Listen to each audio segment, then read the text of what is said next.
Këtu mirëmbrëma, atje mirëmëngjes, përshëndetje nga Tokyo, prej ku mu përpara nisjes për në Shqipëri, po regjistroj këto shënime pas një jave domethënëse për Shqipërinë, për mënyrën se si vendi ynë rritet në marrëdhënie ndërkombëtare. Natyrisht jo në përmas, po në shkallën e respektit dhe të vlerësimit për dinjitetin me të cilin qëndrojmë në komunitetin e shteteve. Fillimisht në Korenë e Jugut dhe më pas në Japoni ishin 2 stacione ku gjetëm një interes të shtuar për Shqipërinë, një dëshirë të lexueshme për bashkëpunim dhe për forcim të miqësive të natyrshme mes vendesh demokratike. Në konferencën aziatike të leadershipit, pata rastin të flas si i ftuar nderi, me një përfaqësi të gjerë të komunitetit ekonomik të kësaj pjese të zhvilluar të botës. Fola për transformimin e madh të Shqipërisë nga izolimi drejt bashkimit me Europën, dhe më pas në takimin me kryeministrin Kim Men-suk u ndalëm në mundësitë për zgjerimin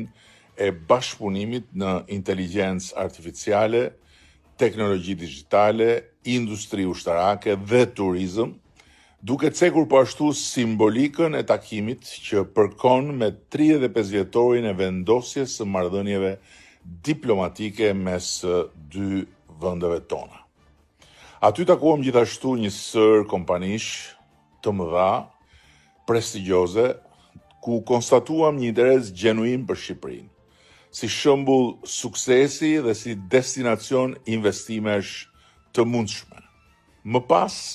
këtu në Tokyo, vizita e konfirmoi rritjen e nivelit të marrëdhënieve mes Shqipërisë dhe Japonisë. Ishte vërtet një nder i veçantë pritja me ceremoninë e lartë shtetërore nga kryeministria Sanae Takaichi, me të cilën krijuam menjëherë një komunikim të drejtë për drejtë dhe miqësor. Diskutuam zgjerimin e bashkëpunimit në ekonomi, në teknologji, në energji, mbrojtje dhe po ashtu edhe këtu turizëm. Siç u theksua më pas nga kryeministja në statusin e saj, mbështetja e Japonisë për anëtarësimin e Shqipërisë në Bashkimin Evropian nuk ishte thjesht një mesazh formal, po një shprehje e respektit të Japonisë për suksesin tonë në rrugën e transformimit historik të shtetit shqiptar në një shtet vibrant, demokratik dhe në zhvillim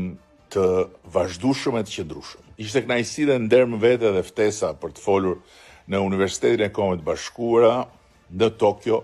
ku ndava me student, diplomat dhe akademik historinë e transformimit të Shqipërisë, fazën ku ndodhet sot procesi i negociatave me Bashkimin Evropian, si dhe pikpamjet tona për të ardhmen e Europës së përbashkët.